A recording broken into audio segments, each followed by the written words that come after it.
Hey guys, welcome to Achin. आज मैं आपको बताने वाला हूँ फंडामेंटल ऑफ कंप्यूटर के बारे में। सबसे पहले हम जानते हैं कंप्यूटर हमारा होता क्या है। Computer is an electronic machine that perform many task in milliseconds. यानी कि कंप्यूटर एक ऐसा इलेक्ट्रॉनिक डिवाइस है जो हमारे किसी भी काम को बहुत ही कम समय में कर देता है और बहुत ही अच्छे तरीके से कर देता है। ये मिली सेकेंड्स में कई सारे टास्क को परफॉर्म कर सकता है। And the father of computer is Charles Babbage. Computer को बनाने वाले का नाम है चार्ल्स बेबेज, जिन्होंने फर्स्ट टाइम कंप्यूटर को बनाया था। देन आते हैं हम कंप्यूटर के फुल फॉर्म पर। वैसे कंप्यूटर कोई एग्जैक्ट फुल फॉर्म नहीं होती है, उसकी फुल फॉर्म बनाई जाती है इसके काम के बिहाफ पर। जो हम कंप्यूटर से काम करते हैं उसके बिहाफ पर इसकी फुल फॉर्म बनी है। तो क्या है full form? Common operating machine particular use for technical education research. C for common. Common मतलब सामान्य रूप से इस्तेमाल की जाने वाली मशीन है। एंड ऑपरेटिंग मतलब होता है इस्तेमाल किया जाना। एम फॉर होता है मशीन। पर्टिकुलर का मतलब है विशेष। विशेषता यूज किया जाता है इसका तकनीकी शिक्षा के अध्ययन में, यानी टेक्निकल एजुकेशन की रिसर्च में। तो इस तरीके से हमारी जो फुल फॉर्म है वो ऐसे एक सेंटेंस बेस्ड पे भी आप बता सकते हो। Common operating machine particular use for technical education research, यानी सामान्य रूप से इस्तेमाल की जाने वाली मशीन जिसका खास उपयोग होता है तकनीकी शिक्षा के अध्ययन में। नेक्स्ट टॉपिक पे चलते हैं। What is the operating system? जब भी आप कंप्यूटर को यूज करते हैं तो कंप्यूटर के अंदर एक ऑपरेटिंग सिस्टम होता है। उस ऑपरेटिंग सिस्टम के जरिए आप कंप्यूटर के किसी भी फीचर को, किसी भी पार्ट को आप यूज कर पाते हो। अब वो ऑपरेटिंग सिस्टम क्या होता है? ऑपरेटिंग सिस्टम हमारा एक सिस्टम सॉफ्टवेयर होता है, यानी कि एक सॉफ्टवेयर होता है जो कि हमारे कंप्यूटर को चलाने में हमारी हेल्प करता है। तो ऑपरेटिंग सिस्टम एक सिस्टम सॉफ्टवेयर होता है जिससे कंप्यूटर हमारी बातों को समझता है, क्योंकि ऑपरेटिंग सिस्टम के जरिए आप कंप्यूटर को ग्राफिकली यूज कर सकते हो बहुत ही आसान तरीके से। ऑपरेटिंग सिस्टम कैसे काम करता है? ऑपरेटिंग सिस्टम हमसे कमांड लेकर उसे कंप्यूटर तक पहुंचाता है कि एक यूजर हार्डवेयर मशीन से क्या ऑपरेशन रन कराना चाहता है। तो ये हमारे ऑपरेटिंग सिस्टम का पार्ट हो जाता है। तो ऑपरेटिंग सिस्टम के अंदर हमें हर चीज़ को विजुलाइज करके देखने को ऑप्शन मिल जाता है कि आप किसी भी चीज़ को परफॉर्म कर रहे हो, किसी भी टास्क को परफॉर्म कर रहे हो तो आपको विजुअली दिखाई देता है। तो ये था हमारा ऑपरेटिंग सिस्टम। ऑपरेटिंग सिस्टम भी कई सारे टाइप्स के होते हैं। सबसे ज़्यादा पॉपुलर है हमारा माइक्रोसॉफ्ट की विंडोज़। माइक्रोसॉफ्ट विंडोज़ में कई सारे वर्जन आते हैं, जैसे माइक्रोसॉफ्ट विंडोज़ का XP, Windows 7, Windows 8, Windows 8.1, Windows 10, ये कई सारे वर्जन आते हैं। जो लेटेस्टली अभी विंडोज़ 10 यूज़ किया जा रहा है।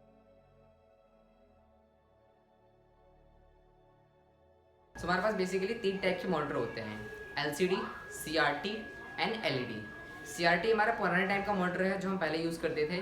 LCD जो भी हम लेटेस्ट सब यूज़ कर रहे हैं। बट LCD में क्या होता है, अगर आप थोड़ा सा साइड से देखो उसमें ब्लैकिश कलर नज़र आता है, ब्लैक नज़र आने लगता है। और हमारी जो LED डिस्प्ले होती है, LED डिस्प्ले काफ़ी एडवांस डिस्प्ले होती है, जिसमें आप किसी भी पोर्शन से भी देखो तो आपको बिल्कुल इक्वली नज़र आती है और इसकी कलर क्वालिटी भी काफ़ी अच्छी होती है। अब हम लेटेस्टली LED का भी यूज़ करते हैं। LED का यूज़ करने का एक बेनिफिट भी है कि आपकी जो कलर क्वालिटी है वो तो बहुत अच्छी होती है, प्लस इसकी जो पावर कंजप्शन है वो बहुत कम होती है। वो मतलब बहुत ही कम पावर को कंज्यूम करता है ऑपरेट करने में। देन उसके बाद हमारे पास माउस एंड कीबोर्ड। हमारा जो माउस होता है वो हमारा एक कंट्रोलिंग डिवाइस होता है जो हमारे कंप्यूटर को कंट्रोल करता है। यानी कि अगर आपको कंप्यूटर को कंट्रोल करना है तो कंप्यूटर को कंट्रोल करने के लिए 2 डिवाइस होते हैं बेसिकली। एक हमारा माउस होता है और एक हमारा कीबोर्ड होता है। कीबोर्ड में हमारे बटन्स होते हैं जिसके जरिए आप कोई भी कमांड को टाइप करते हो, किसी भी चीज़ को टाइप करने के लिए इस चीज़ का यूज़ किया जाता है। और हमारा जो माउस होता है वो ऑब्जेक्ट को मूव करने के लिए, ट्रांसफ़र करने के लिए कई सारे ऑपरेशन में रन किया जाता है। तो माउस हमारा जो होता है वो बेसिकली हम एक ऑप्टिकल माउस यूज़ करते हैं। ऑप्टिकल माउस क्या होता है कि बेसिकली इसके अंदर सिर्फ 2 बटनें होती हैं, एक लेफ्ट साइड में और एक राइट साइड में। लेफ्ट बटन में काम होता है किसी ऑप्शन को ऑन करना, चालू करना, और राइट क्लिक का काम होता है फंक्शंस को दिखाना।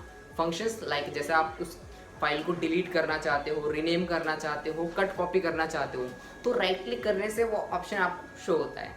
और बीच में एक स्क्रॉल बटन होता है। स्क्रॉल बटन काम क्या होता है, सपोज आपके पास पेज काफ़ी लंबा पेज है, आप पेज को स्क्रॉल करने के लिए, अप डाउन करने के लिए उस माउस के कर्सर कंट्रोल का यूज़ कर सकते हैं। देन हमारे माउस के नीचे की तरफ अगर आप उसको रिवर्स करके पलटेंगे तो उसके नीचे आपको एक सेंसर दिखाई देगा जिसके जरिए हमारा कंप्यूटर का जो माउस होता है वो ऑपरेट करता है। वो अपने पोजीशन को सेंस कर पाता है उस सेंसर्स के जरिए।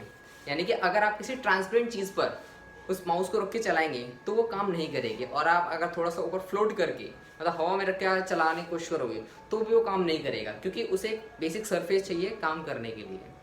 हमारा सेकेंड डिवाइस है कीबोर्ड। कीबोर्ड में क्या होता है, हमारे पास कई सारे कीज़ दिए जाते हैं।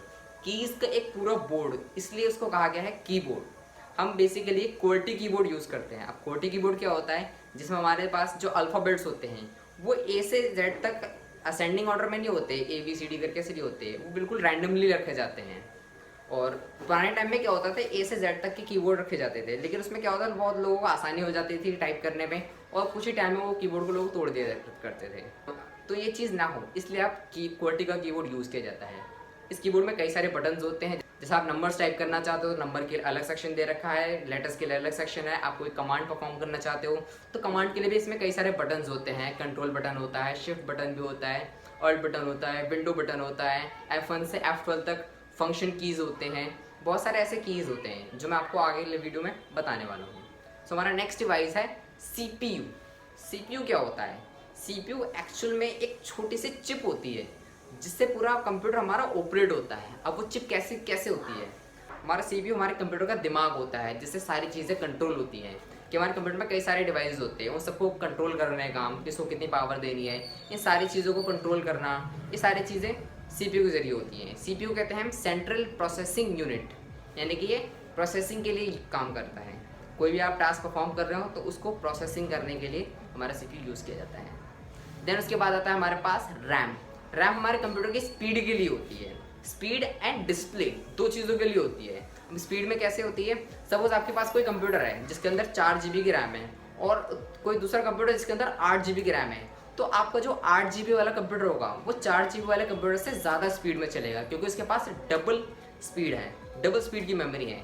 सपोज आप प्रैक्टिकल करके देख सकते हो, 50 फाइलें इस कंप्यूटर में कॉपी करो और 50 फाइलें दूसरे कंप्यूटर में कॉपी करो। अब देखना जो 8 GB वाला कंप्यूटर होगा वो 4 GB वाले कंप्यूटर से आधे टाइम में कंप्लीट कर लेगा, क्योंकि उसकी मेमोरी साइज़ ज़्यादा हो जाता है तो उसकी स्पीड लिमिट भी ज़्यादा हो जाती है।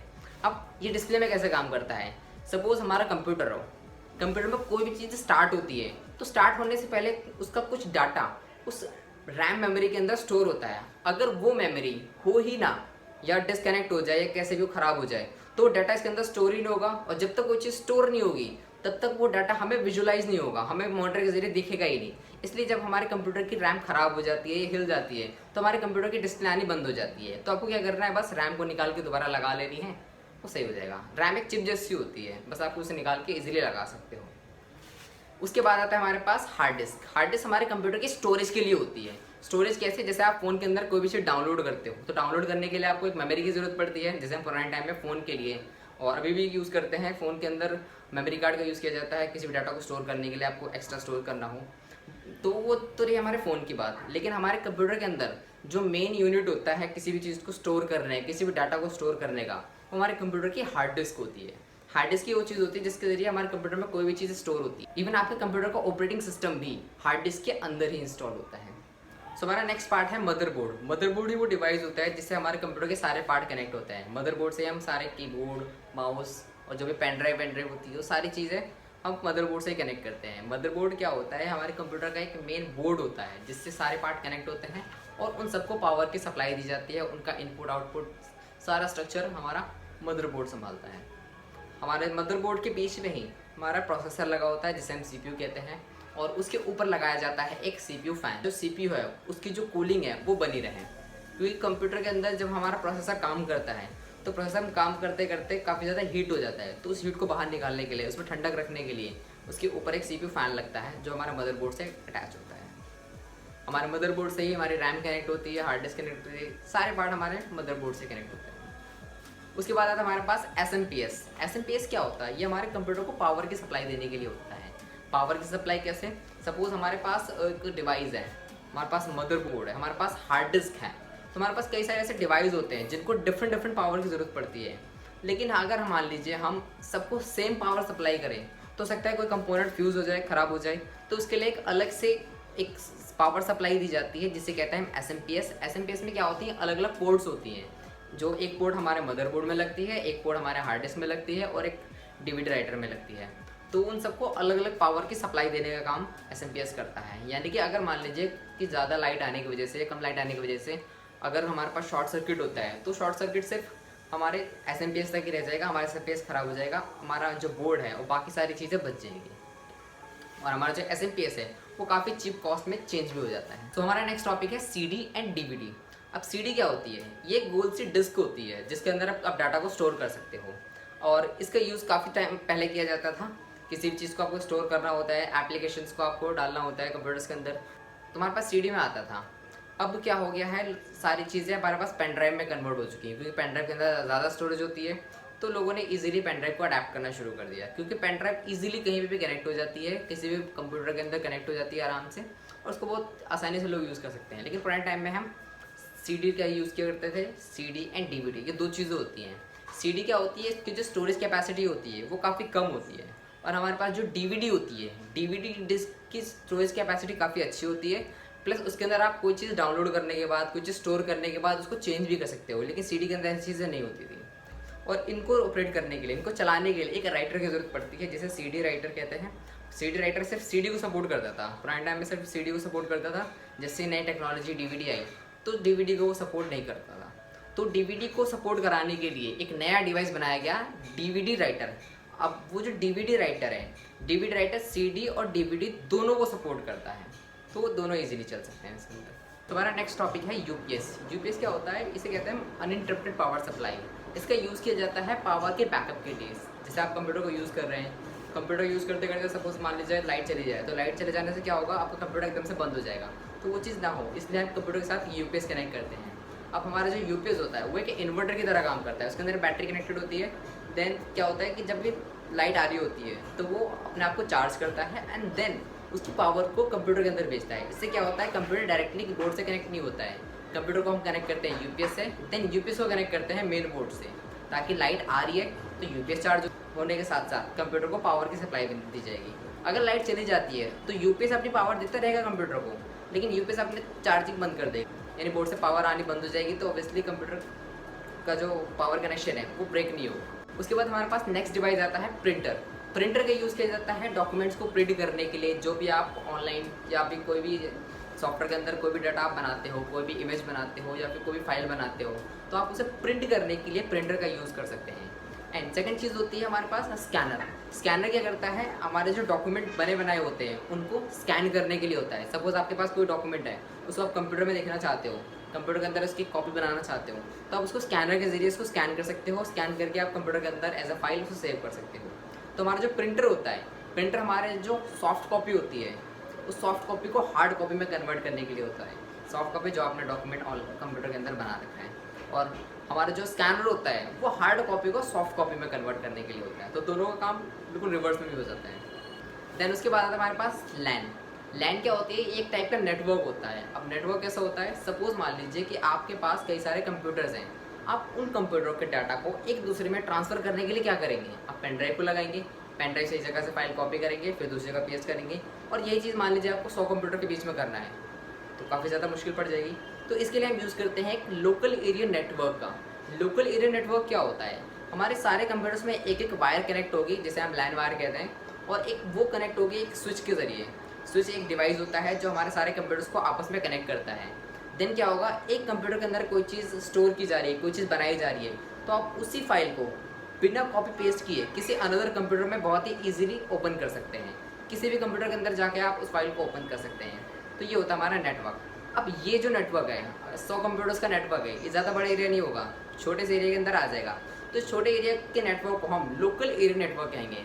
बट मान लीजिए आपके पास 100 नहीं, आपके पास 1000 कंप्यूटर हैं, आप पूरे शहर के कंप्यूटर में एक एजेंसीज को कनेक्ट करना चाहते हो, तो वो एक बड़ा नेटवर्क हो जाएगा, उसको हम वाइड एरिया नेटवर्क कहेंगे। जैसे कि मान लीजिए आपका फ़ोन का इंटरनेट है, आप फ़ोन के इंटरनेट को आप छोटे से एरिया के अंदर यूज़ कर पाते हो या पूरे शहर के अंदर कहीं भी यूज़ कर सकते हो। और दूसरी तरफ ले लीजिए आपने वाईफाई को, आप अपने वाईफाई को आप उस छोटे से रेंज में यूज़ कर सकते हो। अगर आप मान लीजिए आप उस रेंज से बाहर चले जाते हो तो वाईफाई ऑटोमेटिकली डिस्कनेक्ट हो जाता है, क्योंकि इसका रेंज बहुत ही छोटा होता है। ऐसे हमारे फ़ोन का नेटवर्क होता है, फ़ोन के नेटवर्क के लिए बड़े बड़े टावर लगाए जाते हैं जो कि इसकी रेंज को काफ़ी ज़्यादा एक्सपैंड कर देते हैं। हमारा जो फ़ोन होता है वो कहीं भी कनेक्ट हो जाता है। ये था हमारे पास लैन। एक और डिवाइस होता है जिसे कहते हैं फ्लॉपी डिस्क ड्राइव। अब ये पुराने टाइम में यूज़ किया जाने वाला डिवाइस है, अब इसका यूज़ नहीं किया जाता। इसका काम होता था कंप्यूटर के अंदर किसी भी डाटा को स्टोर करना। जैसे हम अभी हार्ड डिस्क के जरिए किसी भी डाटा को स्टोर करते हैं, पेन ड्राइव के अंदर स्टोर करते हैं, डीवीडी के अंदर स्टोर कर सकते हैं, उसी तरीके से पुराने टाइम में हम फ्लॉपी डिस्क का यूज़ करते हैं किसी चीज़ को स्टोर करने के लिए। बट अब उस चीज़ को बंद कर दिया गया क्योंकि उसके अंदर स्टोरेज कैपेसिटी बहुत कम होती है और अब इसका यूज़ नहीं किया जाता। बिकॉज पुराने टाइम में क्या होता था, लोग हैवी चीज़ों को कंप्यूटर्स के अंदर नहीं रखते थे। लाइक जैसे पुराने टाइम में जैसे मूवीज़ बनाई जाती थी तो वो एक रील के अंदर रखी जाती थी। आपने देखा होगा रील पुराने टाइम में होती थी, उसके अंदर उस डाटा को स्टोर किया जाता था। लेकिन आज के टाइम में लोगों को बहुत ही ज़्यादा स्टोरेज की ज़रूरत पड़ती है। लोग मूवीज़ को डाउनलोड करके रखते हैं, अपने पर्सनल डाटा को कंप्यूटर के अंदर स्टोर करके रखते हैं, तो उसके लिए उनको ज़्यादा मेमोरी की ज़रूरत पड़ती है, जो कि फ्लॉपी डिस्क के अंदर नहीं होती। फ्लॉपी डिस्क के अंदर ज़्यादा से ज़्यादा 2 MB 4 MB इतने की फ्लॉपी डिस्क आती थी उस टाइम में, जो कि उस टाइम के लिए काफ़ी ज़्यादा इनफ था।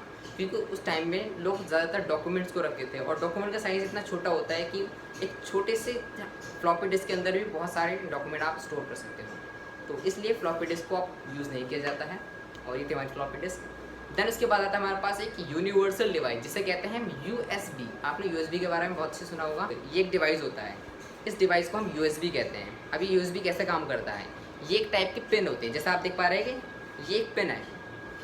ये पिन आपने चार्जर में भी देखी होगी, और भी कई सारी जगह देखी होगी। आपका माउस कीबोर्ड भी इसी पिन से कनेक्टेड होता है। अब ये पिन क्या करती है, आपस में डाटा को ट्रांसफ़र करती है।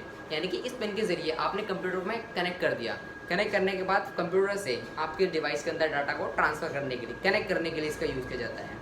इसलिए इसको यूनिवर्सल सीरियल बस कहते हैं। बेसिकली पेन ड्राइव्स के अंदर यूज़ की जाती है, और भी कई सारे डिवाइसेस के अंदर से यूज़ किया जाता है। सो ये थी हमारे आज की फंडामेंटल ऑफ कंप्यूटर की वीडियो। इसी तरह की और वीडियोस देखने के लिए please subscribe our channel. Thank you so much. और अगली वीडियो में हम आपको सिखाएंगे कि आप कंप्यूटर को कैसे स्टार्ट कर सकते हैं, कैसे उसको यूज़ कर सकते हैं।